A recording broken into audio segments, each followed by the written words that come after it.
Vamos a hacer un pequeño examen. Por si no sabía, hoy va a tener un examen. ¿Qué carta estamos estudiando verso a verso? Primera de Pedro. Muy bien, ya eso me entusiasma, ¿verdad? Ahí dice atrás, ¿verdad? Eso fue un poco de trampa, Gemi. No, no es cierto. La semana pasada vimos que Pedro nos anima a impactar las vidas de los que están a nuestro alrededor. Y la forma de impactarles es a través de nuestra buena conducta que refleje a Cristo hacia los demás. Alguien ha dicho que la única Biblia que leen los incrédulos no es la de papel, sino la Biblia de tu vida. Lo que los demás ven en ti. Jesucristo en el Sermón del Monte dijo: vosotros sois la luz del mundo. Y una luz no se pone bajo una cubeta, bajo un traste, sino que se pone en lo más alto para que alumbre a todos. Recordarán que les comenté como parte del contexto de la carta que estos cristianos eran despreciados por la sociedad romana. Eran tenidos como gente rara, antisociales, como ateos porque no creían en los dioses del Imperio Romano, de la cultura grecorromana. Eran considerados subversivos porque ellos no reconocían al César como el único rey. Tenían a Jesús como su supremo rey. Decían que hacían fiestas ocultas, raras, donde se sacrificaba un niño y lo comían en un pan. O sea, imagínate los rumores sobre los cristianos. Y Pedro hoy nos va a enseñar dos maneras eficaces para callar bocas de aquellos que te critican por tu fe en Cristo. ¿O a usted nunca lo han criticado por ser cristiano? A ver, ¿a cuántos los han criticado por ser cristianos? Así la neta, ya, gracias. O sea, la mayoría. Me acuerdo que cuando era niño, tenía yo como 7 años, yo comencé a escuchar del Evangelio. Mi conversión yo creo que realmente fue a los 14 años. Pero yo empecé a escuchar la palabra en un club de niños, como el que hacíamos los sábados aquí antes de la pandemia. Y me acuerdo que iba yo a visitar a mis amiguitos y me asomaba por la ventana y el papá de ellos me dijo: lárgate de aquí, me dijo una vez. No quiero hermanos piedra, porque así les dicen en Orizaba, no quiero hermanos piedra aquí en mi casa. Y me corrió. Y desde ese momento entendí que ser cristiano significa ser criticado, ser ridiculizado, ser incluso patologizado e incluso criminalizado en este tiempo por el mundo. El mundo, hermanos, es contrario al Señor. El mundo, déjame decirte que no te va a abrazar por tu fe en Cristo. El mundo te va a rechazar. Jesús dijo: si a mí me han rechazado, a ustedes también los rechazarán. Así que cuando yo veo un predicador o una iglesia donde el mundo lo abraza y donde es una celebrity, ¿verdad? Y donde es un mega influencer, pero no porque su radical fe cristiana, ¿no? Sino porque es tan cool, es tan parecido al mundo que el mundo abraza lo suyo. ¿O no cree que es así? Ahora Pedro nos dice: vamos a callar bocas. Y es que Pedro sabe que nosotros solemos reaccionar de manera negativa ante las figuras de autoridad. Déjame ilustrártelo de la siguiente manera. ¿Cuántos manejan aquí un vehículo, una bici, una motocicleta, un automóvil? ¿Cuántos manejan? A ver, levánteme su mano. Muy bien. Ay, tan poquitos. A ver, así con ganas. ¿Cuántos manejan? Muy bien. Qué bueno.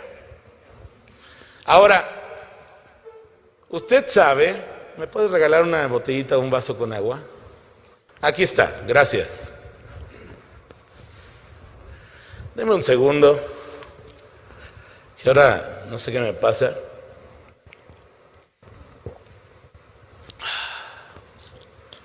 Y no es Coca-Cola, ¿eh? Antes solo hacía yo con la Coca-Cola eso, ahora con el agua también. Hay 3 tipos de señales que se ocupan en el tránsito, en la ingeniería de tránsito. A ver, alguno que haya estudiado ética, civismo, o que haya pasado su examen de manejo, que me diga los 3 tipos de señales de tránsito que hay. A ver, le vamos a regalar una Western Bacon, ¿verdad? A ver. Dele un aplauso, por favor.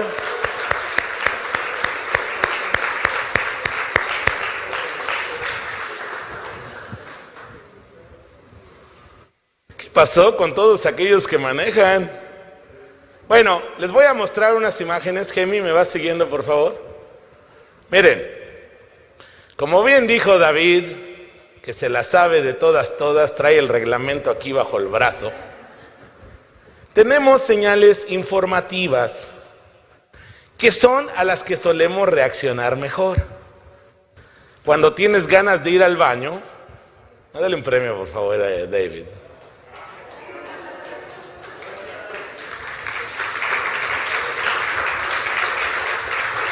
Cuando vas en carretera y tienes ganas de ir al baño, qué alivio es ver un tipo de señal como esta. ¿Puedes pasar a la siguiente?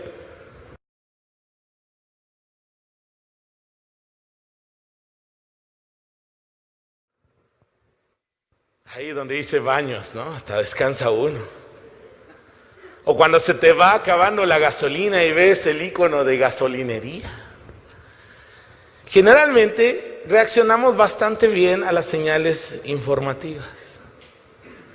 Pero luego viene un siguiente nivel de señales, como ya nos lo dijeron, que son las señales, las preventivas.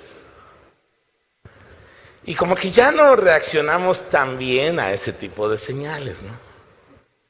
¿Por qué me tienen que decir que debo dar solo vuelta a la derecha? ¿Por qué me tienen que decir que hay caminos sinuosos si yo soy experto piloto Fórmula 1? O sea, cafre con licencia, ¿verdad? En la carretera. Rápido y furioso nos queda corto, ¿verdad? ¿Por qué me tienen que decir que hay vacas que se cruzan? Bueno, y como que ya no reaccionamos tan positivamente. Pero miren las que siguen. Estas son las señales restrictivas. Y nuestra cultura nos ha moldeado la mente, fíjate bien, para pensar que toda restricción es intrínsecamente mala, negativa. No me dejan ser quien yo soy.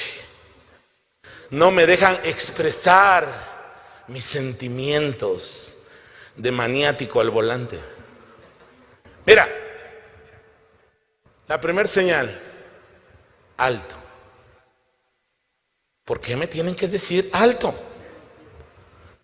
Luego, no permitido las bicicletas, pero pues hay libertad de tránsito. Claro, hay libertad de tránsito. Hace unas semanas hubo un video en redes sociales donde una persona andaba en bicicleta en vialidades donde no deben andar bicicletas y lamentablemente falleció. Y todo el mundo despotricando contra los automovilistas, lo hubieran. Bueno, hay que valorar la vida humana, por supuesto. Y tú y yo como creyentes debemos darle valor a la vida humana y debemos hacer todo lo posible por respetarla. Pero fue un accidente.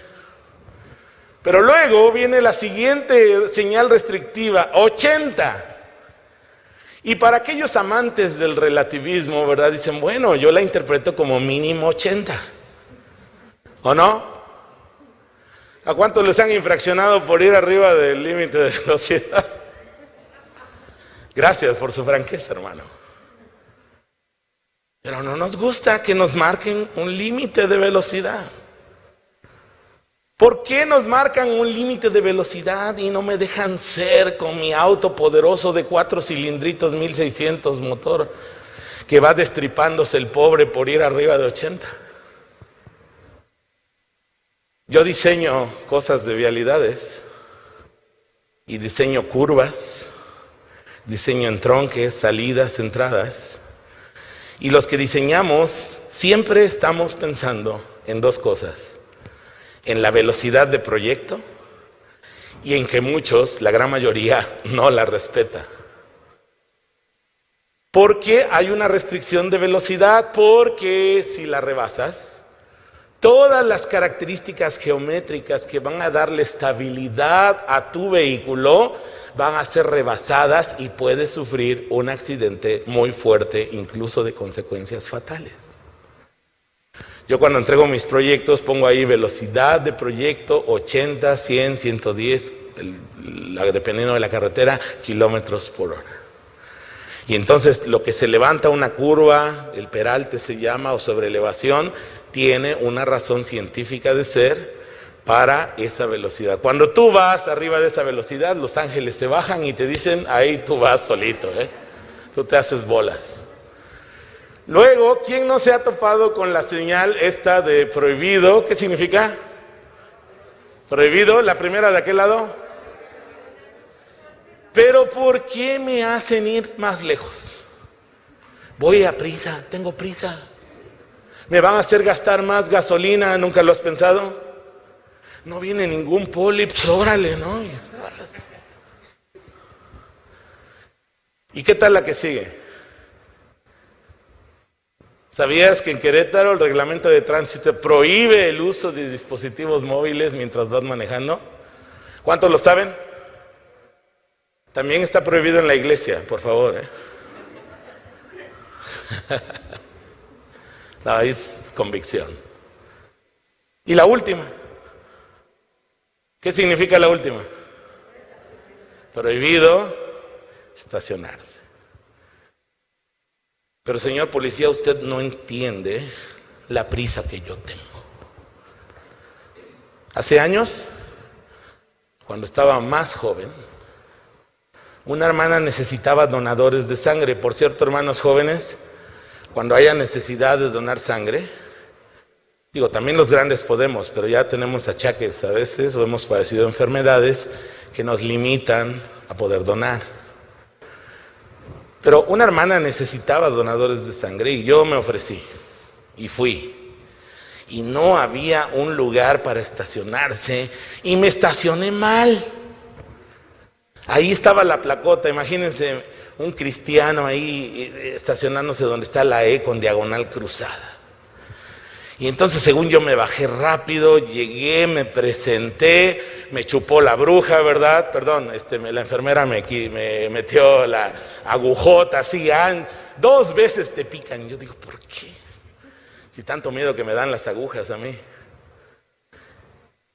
Y ya te sacan tu medio litro de sangre y estás, ¿no? Entonces yo me sentía así casi como el supercristiano habiendo hecho una buena obra.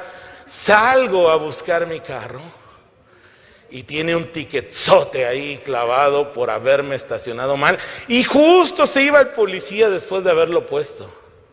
Era una chica, una oficial. Y yo todavía, pero ¿cómo es posible, verdad? Poniéndome ahí, perdónenme el término que voy a usar, poniéndome perro ahí, ¿verdad? Pero hay que entender que las reglas, hermanos, tienen un porqué. El problema es que culturalmente reaccionamos de manera negativa a las reglas. Yo fui a hacer una buena cosa, pero me estacioné en un mal lugar y tuve que pagar. O sea, no solo me sacaron medio litro de sangre, sino como 500 pesos de la multa por estacionarme mal, ¿no? Injusticia. Pero no. ¿Para qué existen las reglas de tránsito, hermanos?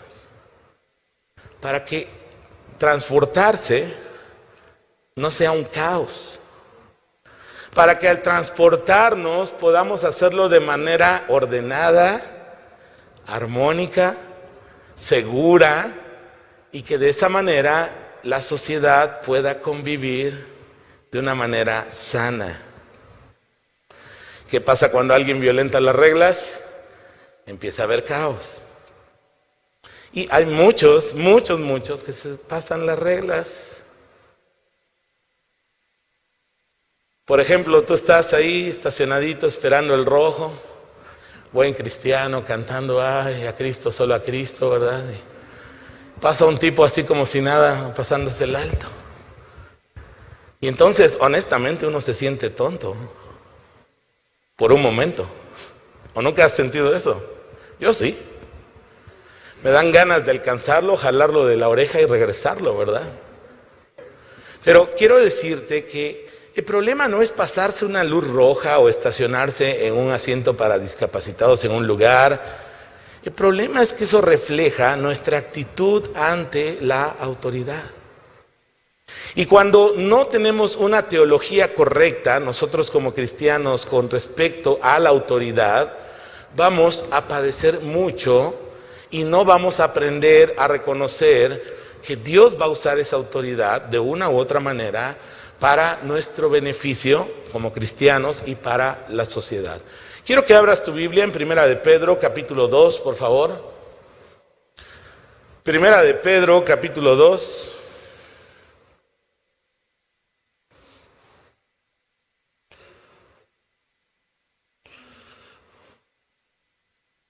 Versículo 13 al 17. Primera de Pedro, capítulo 2, versículo del 13 al 17. Voy a leer en la Reina Valera 60, dice la palabra del Señor lo siguiente.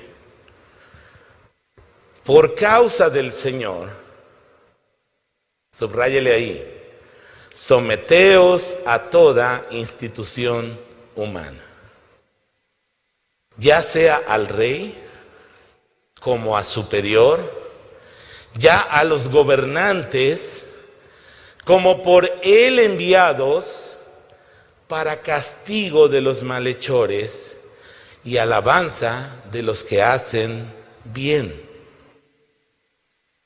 Porque esta es la voluntad de Dios. Mucho ojo, hermanos. ¿Cuál es la voluntad de Dios? Que haciendo bien, hagáis callar la ignorancia de los hombres insensatos, como libres, pero no como los que tienen la libertad como pretexto para hacer lo malo, sino como siervos de Dios. Honrad a todos, amad a los hermanos, temed a Dios, honrad al Rey. Hermanos, aquí vamos a dejar la lectura. Pedro sabe que nos cuesta la autoridad. O sea, ponernos bajo la autoridad. Y ciertamente hay mucha injusticia de parte de quienes están en una posición de autoridad. Pero Pedro quiere mostrarnos, y otros pasajes de la Biblia también lo hacen, que la autoridad viene siempre de parte de Dios. Dios es la fuente de la autoridad en este mundo. Pero Dios sabe que reaccionamos negativamente a la autoridad establecida por Él. La primera autoridad que nosotros como personas tenemos son nuestros padres. Sí, aunque sea intensa tu madre, es tu autoridad. Aunque tu padre, y él no es ejemplo, porque no sé si se ha dado cuenta, pero hay una edad donde los hijos aprendemos a hablar otro idioma que nuestros padres no entienden, pero nosotros sí, ¿verdad? Y estamos ahí mascullando y... ¿Qué dijiste? No, nada, mamá.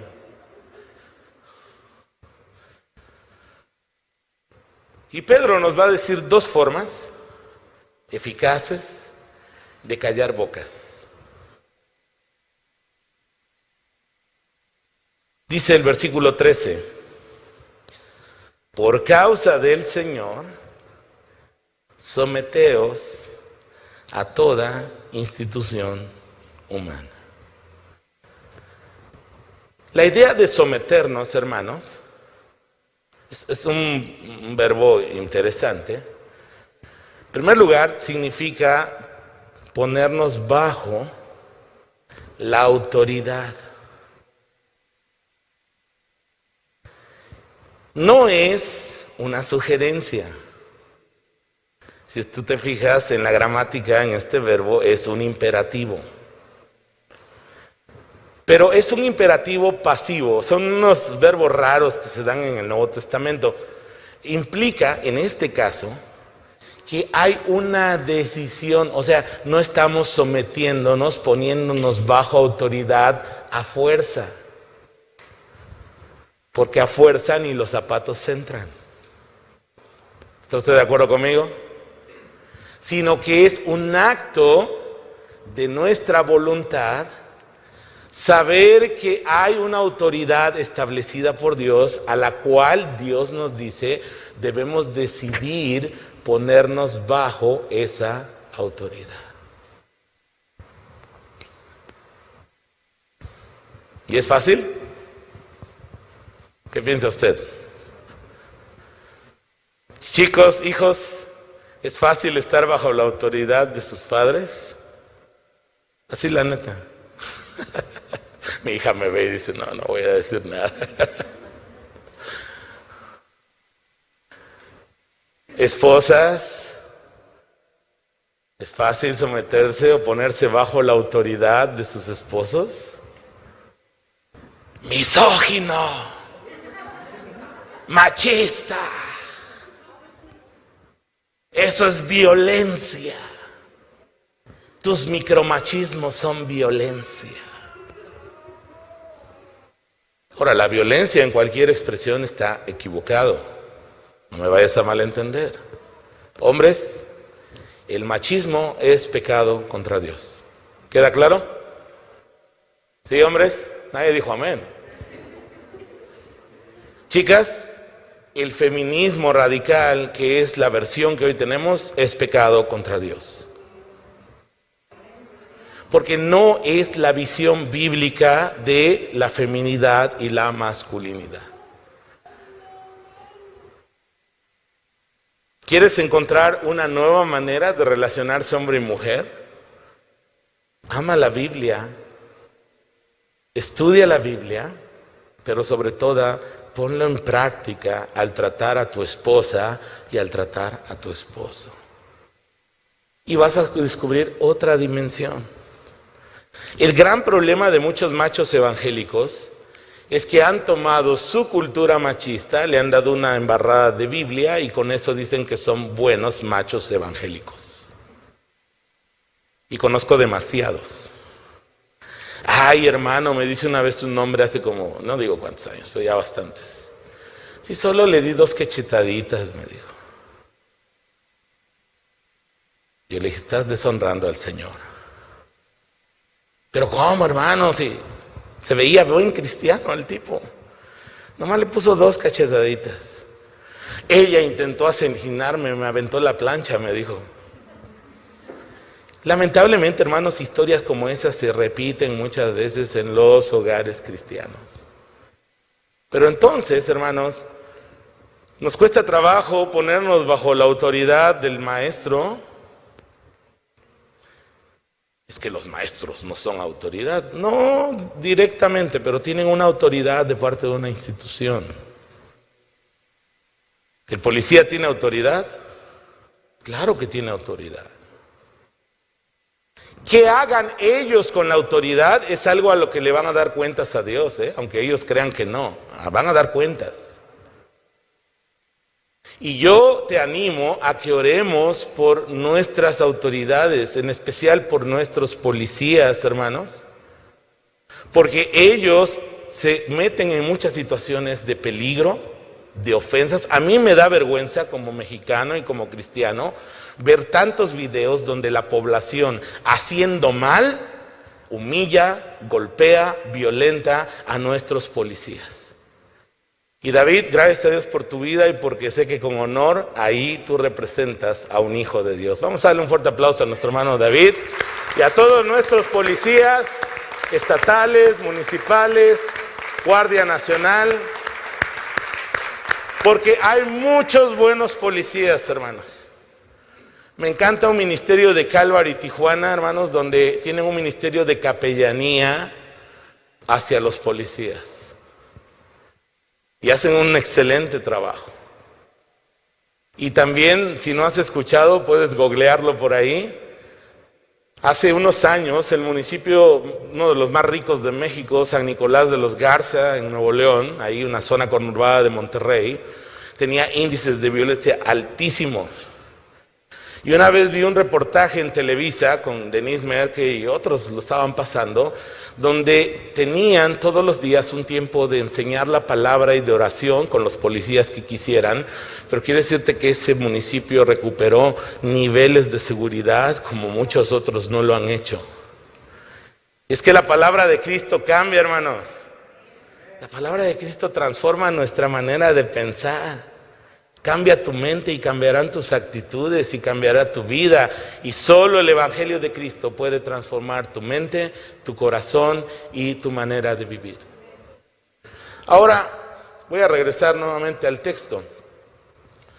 Debemos entonces tomar la decisión de ponernos bajo la autoridad. Por 3 razones. Estas no las traigo, Gemi, pero sí traigo los textos. En primer lugar, por favor, si estás tomando notas, Dios es la fuente de toda autoridad. Abre tu Biblia, Salmo 24:1, por favor. Salmo 24:1, lo voy a leer en la NTV. Dice la palabra del Señor: la tierra es del Señor y todo lo que en ella hay. El mundo y todos sus habitantes le pertenecen, quieras o no quieras. Daniel capítulo 4, versículos 34 y 35. Daniel capítulo 4, versículo 34 y 35. Mira lo que escribe Nabucodonosor, por lo menos lo dijo y lo registra el libro de Daniel. Cuando se cumplió el tiempo, yo, Nabucodonosor, el gran rey de Babilonia, 7 años estuvo humillado como loco, caminando como una bestia en el campo, el pelo grandísimo, las uñas larguísimas, y un día volvió en sí porque Dios lo humilló, porque Dios quebranta a los soberbios, pero da gracia a los humildes. Cuando se cumplió el tiempo, yo, Nabucodonosor, levanté los ojos al cielo. Recuperé la razón. Alabé y adoré al Altísimo y di honra a aquel que vive para siempre. Su dominio es perpetuo y eterno es su reino. Todos los hombres de la tierra no son nada comparados con él. Él hace lo que quiere entre los ángeles del cielo y entre la gente de la tierra. Nadie puede detenerlo ni decirle, ¿por qué haces estas cosas? ¿Se imagina si Dios no fuera bueno, si no fuera santo, si no fuera compasivo y bondadoso? ¿Cómo nos iría? Porque Él es creador, Él es dueño de todo lo que existe, incluyendo tu vida, lo reconozcas o no. Un día todos, creyentes y no creyentes, ahí vamos a estar paraditos delante del juez y ahí rendiremos cuentas de lo que hicimos en esta vida. Y si tú en tu ateísmo quieres borrar a Dios de tu mente solo para que en tu mente no digas, no, nunca va a ocurrir eso, bueno, allá nos vemos. Y me platicas. El problema es que si allá nos vemos y no reconociste a Cristo como Salvador, no va a ser para recibir la vida eterna y la entrada al reino, sino para condenación y confusión perpetua. Entonces, primera razón para ponernos bajo autoridad, porque toda la autoridad procede de Dios. Segundo lugar, Dios estableció autoridades humanas para contener la maldad e impartir justicia. Romanos capítulo 13, por favor, versículo 1 y 2. Romanos capítulo 13, versículos 1 y 2. Puedes leerlo en tu teléfono, en la Biblia o en la pantalla. Dice la palabra del Señor. Subráyale ahí: toda persona debe someterse a las autoridades de gobierno. Y nadie dijo amén. Pues toda autoridad proviene de Dios. Y los que ocupan puestos de autoridad están allí colocados por Dios. ¿Panchito está colocado ahí por Dios? Claro que sí. ¿Y Bernardo está puesto por Dios? Sí. Y AMLO, algunos felices y otros retorciéndose, ¿verdad? ¿Está puesto por Dios? ¿Qué dice la Biblia? Sí. Y a los que ocupan puestos de autoridad están allí colocados por Dios. Por lo tanto, cualquiera que se rebele contra la autoridad, se rebela contra lo que Dios ha instituido y será castigado. ¿Y si no me simpatizan? Porque usted sabe cómo es la política. Uno pierde cuates por la política. Yo, si se fijan, los que me siguen en redes sociales, yo no me subo al ring, porque entiendo claramente que no hay autoridad sino de parte de Dios. Y algunos gobernantes son para bendición y otros son para juicio de Dios a su propia nación. El tiempo lo dirá. Pero hermanos, no se trata de simpatías políticas. Tu deber y mi deber es orar por cada uno de ellos, dice eso el apóstol Pablo a Timoteo, primera de Timoteo, para que podamos vivir quieta y reposadamente aquí en la tierra. Entonces, te guste o no te guste Panchito, te guste o no te guste Bernardo, te guste o no te guste AMLO, tu deber y mi deber es llevarlos a la presencia de Dios para que ellos, que recibieron un privilegio, puedan experimentar temor de Dios y hacer lo que Dios les puso a hacer. Amén. Así que deja de despotricar o deja de echarle tantas flores a tu candidato favorito. Acuérdate que nuestra bendición no viene de un hombre, ni de un presidente, ni de un gobernante, viene del Señor. Amén. Entonces tú haz tu labor cívica de ir a votar, es un derecho, ejércelo, sé un buen ciudadano, pero tenemos que decidir ponernos bajo autoridad, porque no hay autoridad sino de parte de Dios. Ahora, ¿esa autoridad tiene límites? Claro que sí. Abre tu Biblia en Hechos capítulo 4, por favor, versículo 19. Hay una frase que me encanta de la historia del peregrino. Mi lealtad es para el Rey Celestial. Por favor, mi querido hermano, amigo, que tu lealtad no sea para ningún hombre. Lealtades ciegas no, por favor. El único que merece nuestra lealtad completa es Jesucristo. Y mira lo que dice la palabra aquí cuando Pedro, Juan estaban siendo cuestionados por los líderes religiosos de su tiempo. Les prohibieron hablar en ese nombre despectivamente, lo dijeron. Y mira lo que dice Pedro y Juan. Mas Pedro y Juan respondieron diciéndoles: juzgad si es justo delante de Dios obedecer a vosotros antes que a Dios. Présteme atención. Cuando la autoridad humana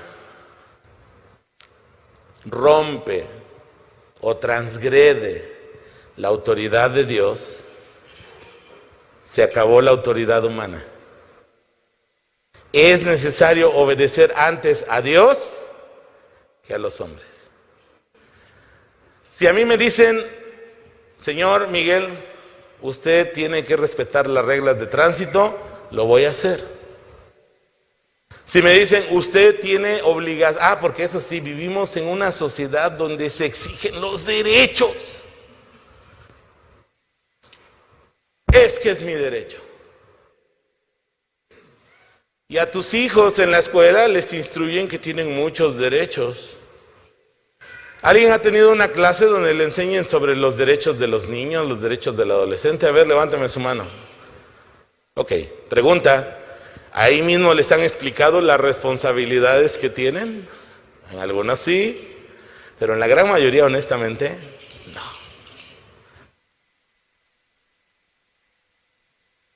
Pero la autoridad humana tiene como límite la autoridad de Dios. Y cuando las leyes humanas tergiversan, diluyen, transgreden la ley de Dios, esta autoridad ya terminó déjeme usar la palabra adecuada, es su límite. La autoridad de tu marido tiene un límite, por supuesto. La autoridad de tus padres también tiene un límite cuando está contra la autoridad de Dios. Entonces, la primera manera de callar bocas es tomando la decisión como creyente de voluntariamente ponerme bajo la autoridad que Dios me ha establecido sobre mí. Ahora, a veces somos unos rebeldes sin causa. Y decimos, no, nadie me va a decir lo que yo tengo que hacer con mi vida. Si yo hago con mi vida un papalote, es mi problema. ¿Nunca has dicho eso? Pero quiero decirte una cosa, es una falacia. Porque sí hay reglas que quieras o no quieras, vas a tener que acatar. Y tarde o temprano, a lo mejor muchas veces transgredes y te vale gorro, ¿verdad? Y tarde o temprano te va a alcanzar. Tarde o temprano. Alguna vez lo he dicho así, la vida es muy newtoniana, ¿no? A toda acción corresponde una reacción y va a alcanzarte. Bueno, continuemos. Segunda cosa que dice la palabra para poder callar bocas. Bueno, te acusan injustamente por ser cristiano. Dice Pedro, cierra esas bocas mostrando el amor de Cristo, haciendo el bien. Mira lo que dice el versículo 15. Porque esta es la voluntad de Dios, que haciendo bien hagáis callar la ignorancia de los hombres insensatos. Hermanos, la manera eficaz de poder callar bocas no es siendo el belicoso de la colonia, no es siendo el revoltoso de tu trabajo, el que siempre estás echando ahí tierra, ¿verdad? Criticando, señalando, mostrando inconformidad, siendo el rebelde sin causa, ¿verdad? Te paras el cuello, ¿no? Como lo hacían en los 80s, ¿no? Querías ser rebelde y ya te parabas el cuello y ya eras el rebelde, ¿no? No, haz el bien, es lo que dice Pedro. Muestra a Cristo con acciones prácticas que resulten en el bien propio de tu familia y de los que te rodean. Dice Pedro en el texto original, que se caracterizan por estar haciendo lo bueno, lo que es correcto. El problema es que somos tan individualistas y egoístas que solo buscamos el bien propio y nos hemos olvidado del bien común. Pero cuando la sociedad está bien, a nosotros también nos va bien. Cuando la sociedad está descompuesta como en nuestro tiempo, cuando hay tanta violencia, tanta inseguridad, a todos de una u otra manera nos va mal. Hermanos, esta generación incrédula solo va a ser alcanzada por nuestro testimonio, y un testimonio poderoso por tener una actitud, fíjate bien, de servicio y disposición para ayudar a los demás. ¿Quieres mostrar el amor de Cristo a los que no conocen a Dios? Ten una actitud de disposición para servir y ayudar a los demás. Y es que la verdad, hermanos, vivimos en una generación, vuelvo a repetirlo, que solo exige, pero no hemos aprendido que hay mucha bendición en aprender a dar. Una sonrisa, un trato amable. Ayer fui a la tienda con mi hija a comprar unos refrescos y agarramos un montón de botellitas y ahí andábamos haciendo casi malabares, porque trajimos el lunch para los chicos que se quedaron. Por cierto, muchas gracias por traer a sus hijos. Tuvimos una muy buena reunión de adolescentes presencial con sana distancia. Quiero animarte a que los sigas enviando porque nos la vamos a pasar muy padre con nuestros adolescentes. Y lo que me sorprendió es que el vigilante, cuando lo vi, ya traía una caja para que nosotros echáramos los refrescos. Y la verdad, te diré con toda honestidad, qué bien se siente que aún haya gente con vocación de servir. Porque muchos hermanos, incluyendo creyentes, perdón, déjame decirlo, en lugar de ayudar, tiran. No les importa. No tienen cuidado. No somos serviciales. Estamos esperando ser servidos, lo que me pueden dar, lo que yo puedo recibir, lo que puedo ganar, pero no hemos aprendido lo que el Señor Jesucristo nos ha enseñado, que es más bienaventurado dar que recibir. Amén.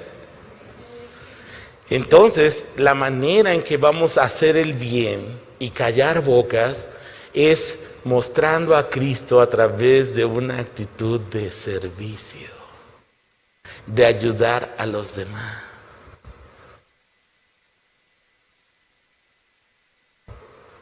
Tus vecinos, en tu ambiente laboral, en tu familia.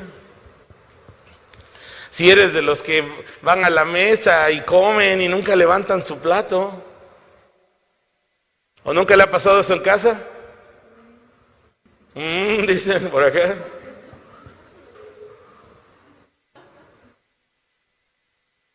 Cristo es siervo. Y si nosotros somos seguidores de Él, debemos ser siervos. Mira lo que dice, voy a continuar con el texto, por favor, que el tiempo ya me ganó. Pero mira lo que dice la palabra. Ahí versículo 16.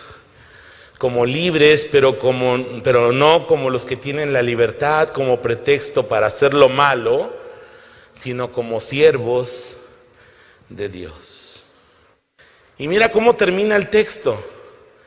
Cristo es siervo y nosotros debemos ser siervos de Dios para creyentes y no creyentes. Versículo 17. Honrad a todos, amad a los hermanos, temed a Dios y honrar al Rey. Y yo me imagino que varios cristianos empezaron a retorcer con esto que dice Pedro, porque ese que nos está persiguiendo, ¿quieres que lo honremos? Ese que dice que incendiamos Roma, ese que ha emprendido una violencia brutal donde clavan estacas, dice el Señor, honrad al Rey. Ahora, hermanos, debemos honrarnos unos a otros. Exigimos respeto, pero con mucha facilidad ofendemos a los que están a nuestro lado con palabras, con actitudes y acciones. Jesucristo en Mateo capítulo 7, versículo 12, dijo lo siguiente: haz a los demás todo lo que quieras que te hagan a ti. Botellita de Jerez. Es una manera de decirlo coloquialmente. Todo lo que yo quiero que me hagan, yo voy a hacerlo con los demás. ¿Sería el mundo diferente si aplicáramos esto? Claro que sí. Mira, tengo una pequeña imagen que seguramente lo has visto en memes o en alguna imagen ahí en Facebook. ¿Puedes poner la última, por favor, Gemi? Mira, díganme, ¿qué virtud tiene una persona? O sea, la neta no se requiere grandes virtudes para hacer esto. Pero esto ayuda a que haya relaciones armónicas.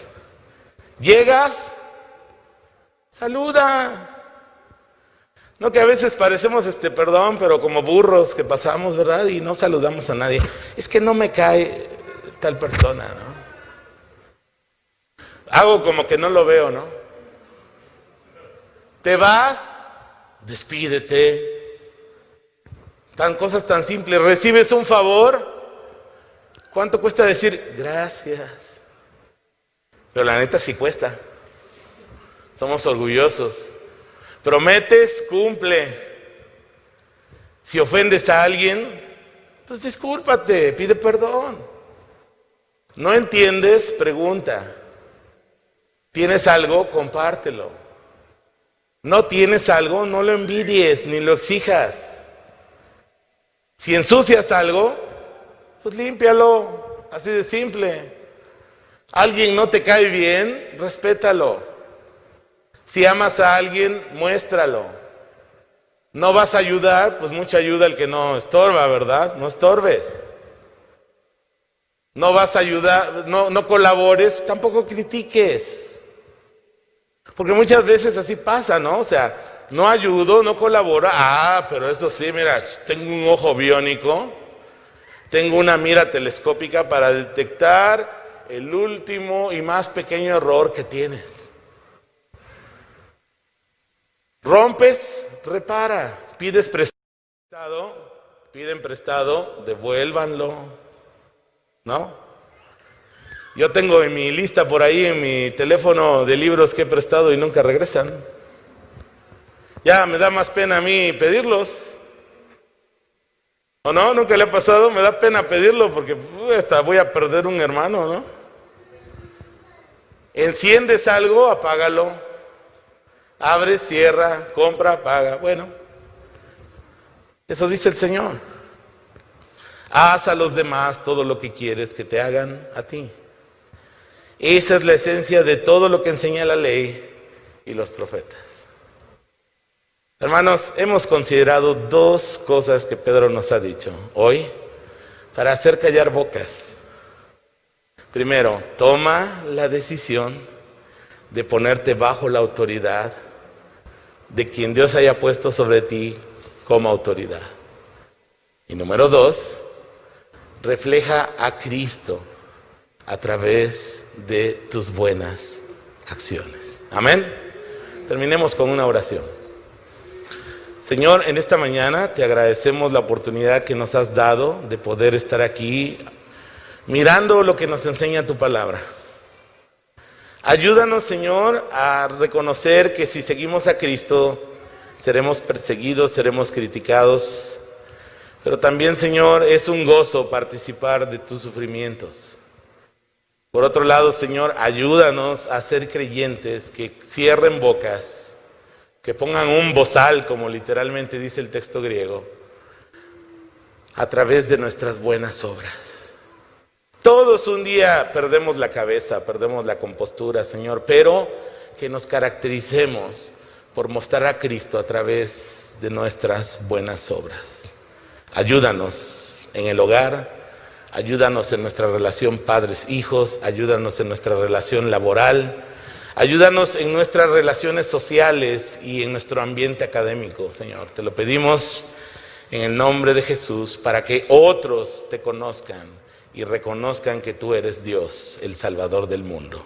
En Cristo Jesús oramos. Amén. Que Dios los bendiga, hermanos. Vamos a pasar al tiempo de la ofrenda.